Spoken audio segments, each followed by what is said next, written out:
Dies irae, dies illa, solvet saeculum infabila. Ang kwentong ito ay hango sa totoong buhay. Karanasan ito ng lola ko noong mga panahong binabantayan pa niya ako. Taong 1993, Pilar Street, San Juan City, Metro Manila. Mag-aapat na taong gulang ako. Itong mga panahong ito ay naninilbihan ang lola ko bilang mayordoma sa isang kilalang pamilya doon. Kinausap ko ang lola ko kanina kung pwede ko bang banggitin ang pangalan ng ninang ko. Ang sabi niya sa akin ay mas mainam na wag ko na lang banggitin. Bilang pagrespeto na din sa ninang ko, hindi ko na lang babanggitin ang kanyang pangalan. Tuwing Biyernes ng hapon ay hinahatid ako ng tatay ko sa San Juan. Doon kasi ako nagpapalipas ng Sabado at Linggo kasama ng lolo ko at lola ko. Ako kasi ang una nilang apo. Ipapaliwanag ko lang ang buong itsura ng lupa nila para hindi kayo maligaw sa kwento ko. Pagpasok nyo sa loob ng isang malaking gate, bubungad sa inyo ang isang napakahabang parkingan. Pag lumingon ka sa kanan, meron doong napakalaking bakanteng lote at maraming iba't ibang uri ng mga halaman na inaalagaan noon ng lola ko. Meron ding 2 puno ng buko at isang napakalaking puno ng duhat. Kapag sa kaliwa ka naman tumingin, makikita mo ang mansyon ng amo ng lola ko. Sa dulo ng mahabang garahe, sa bandang kanan ay nandoon ang tinitirhan ng lolo ko at 2 kong tito. Nakahiwalay kasi ang bahay ng lolo ko at nandoon pa yon sa likod ng mansyon ng amo nila. At sa likod ng mansyon nila ay isang napakalawak pa rin na lote. Nandoon naman ang mga inaalagaang pabo at manok ng lolo ko. Bibihira lang kasing umuwi ng bahay ang ninang ko. Termino pa kasi ng iilan niyang kamag-anak noon sa politika. Madalas ang ginagawa ng lola ko noon para magpalipas ng oras ay nananahi siya ng mga damit, punda, kortina, damit ng Santo Niño, at kung ano-ano pa. Ewan ko lang kung pamilyar kayo doon sa makina ng pantahi ng damit. Yung nasa itaas yung makina kasama ng mahabang mesa. Tapos sa ilalim merong gulong at merong inaapak-apakan doon para gumana yung makina. Ganun yung makina ng lola ko noon. At noong bata pa daw ako, sumasakay-sakay ako doon at naglalaro-laro daw ako doon na parang ginagawa ko itong sasakyan. Maraming mga alagang aso ang lola ko at lolo ko noon. Sila ang mga nagiging kalaro ko kapag doon ako nagpapalipas ng Sabado at Linggo. Madalas daw ay kinakausap-kausap ko ang mga ito. Isang araw, kaming 2 lang ng lola ko ang natira sa bahay. Dahil merong mga pasok ang tito ko at ang lolo ko naman ay bumili ng mga patuka para sa mga alaga niya. Nananahi ang lola ko noon sa bahay nila. Nakatapat ang makina ng lola ko sa may bintana. Isang hawi lang sa kortina at kitang-kita niya ang bakanting lote at puno ng duhat doon. Nasa labas ako noong mga oras na yon at naglalaro ako kasama ang mga aso namin. Habulan, kulitan, sigawan. Hanggang sa bigla na lang daw tumahimik yung mga aso namin. Tumigil daw ang mga ito sa pagkakahol. At narinig ng lola ko na parang meron daw akong kinakausap at tawa daw ako ng tawa. Hindi naman ito pinansin ng lola ko at patuloy siyang nanahi. Ilang minuto lang ay nakarinig na siya ng mga pagtawa pa ng ibang mga bata. Walang katao-tao nun sa buong lupain ng ninang ko. Napakalabong may makapasok na tagalabas. Unang-una ay nakalak yung gate. Pangalawa, halos lahat ng nakatira doon ay hindi lumalabas ng bahay nila.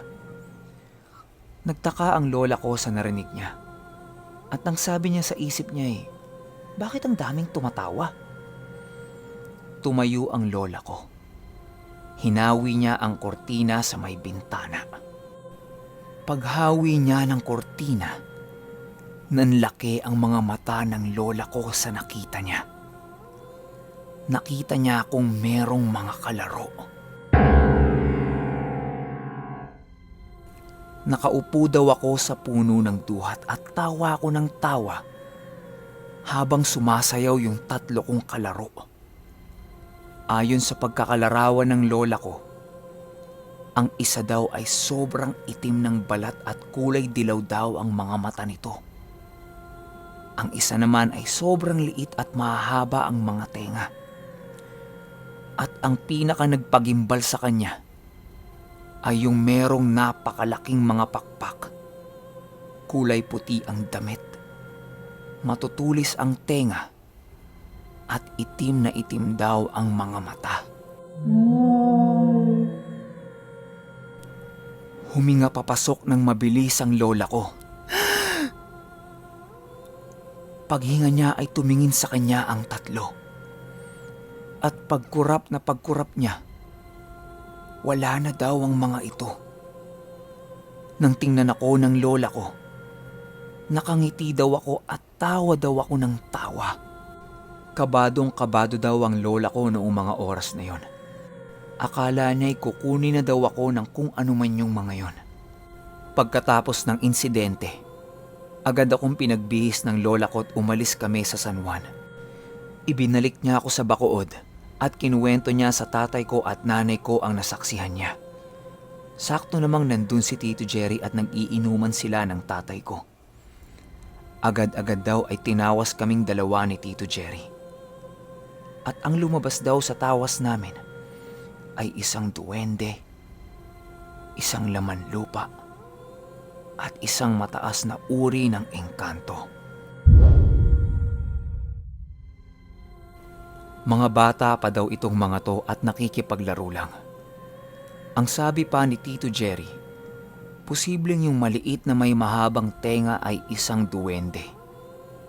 At ito ay ang aking gabay o maaaring kambal ko sa kabilang dimensyon. Yung 2 kalaro ko daw ay maaaring kaibigan ng aking gabay. Kaya wala daw dapat ipag-alala ang lola ko. Teka lang. Ipapaliwanag ko lang kung ano ang ibig sabihin ng tawas. Baka isipin nyo'y may putok na ako kahit noong bata pa ako. Mali kayo dyan. Kapag sinabing tawas ng isang antingero, marami ang ibig sabihin nito.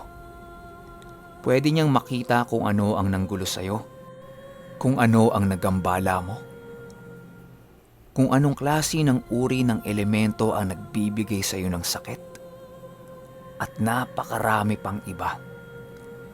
Maraming paraan din ng pagtatawas. Pwede yung proseso na gagamit ka ng kandila, tutunawin mo ang pinakadulo nito at ipapatak mo sa tubig. Pero syempre, hindi basta-basta yun. Kailangan mo ng buong pangalan ng taong tatawasin mo at kailangan mo din ng mga buhay na salita para gawin ito. Meron namang isang makabagong paraan.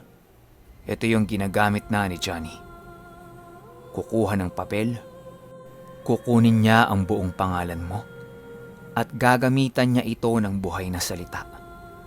Ilang segundo lang alam niya na agad kung ano ang problema mo pagdating sa espiritual o sa pisikal na pangangatawan mo. Meron pa ay yung mag-iiba ang lasa ng tubig na ilalagay niya sa baso kasama ng isang buhay na salita. At napakarami pang iba't ibang paraan ng pagtatawas. Uulitin ko lang, patungkol ito sa espiritual. Kung meron kang nararamdaman sa katawan mo, mas mainam na magpakonsulta ka din sa isang profesional. Teka lang, ang haba ah. Balik tayo sa kwento. Mula nang sabihin yun sa kanya ni Tito Jerry, hindi na nangamba pa ang lola ko kapag nandun ako sa kanila. Pinababayaan na lang daw niya akong maglaro sa labas mag-isa. Hindi na rin naman daw niya nakita yung mga kalaro ko noon. Pero nakikita niya daw akong nagsasalita mag-isa at merong kinakausap sa puno ng duhat. Napapangiti na lamang daw siya kapag nakikita niya akong ganon. Alam nyo, kayo rin ay merong mga gabay. Hindi nyo lang siguro ito nakikita o nararamdaman. Maaaring ayaw nyo ring ikwento. Pero bawat individual sa mundong ito ay may kanya-kanyang gabay. Maaaring ito ay engkanto, duwende, kaluluwa, elemento, o di kaya na may isang anghel. Pero hindi lahat ng gabay ay mabuti. Ibibigay halimbawa ko na lang ang sarili kong nanay. Noong sinilip ng isang batikang albularyo noon ang nanay ko, ang lumabas sa resulta ng pagsilip niya ay isang matandang bruha. Hindi naman ito sinasakta ng nanay ko. Pero ayon sa tatay ko at sa mga nakapaligid sa kanya, sadyang parang palaging galit daw ang nanay ko. Mainite ng ulo at matalim kong tumingin. Saksi naman ako dyan. Dahil nung panahong bata pa ako, konting mali ko lang ay pinagpapapalo na ako nito. At malalaman niyo ang ugali ng nanay ko kung babalikan niyo ang kwento kong praile. Nandyan lang yan sa playlist ko. Malawak at sadyang mapaglaro ang mundong ginagalawan natin.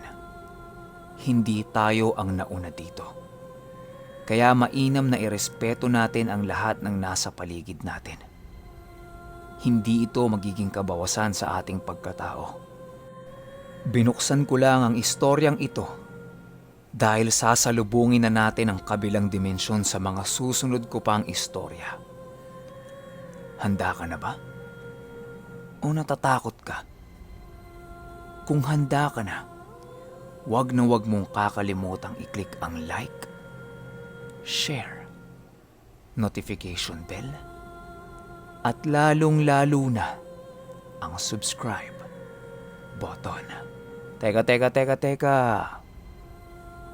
Huwag mong skipan yung ads ha. Baka mamaya, kalabitin ka na lang ng iyong gabay.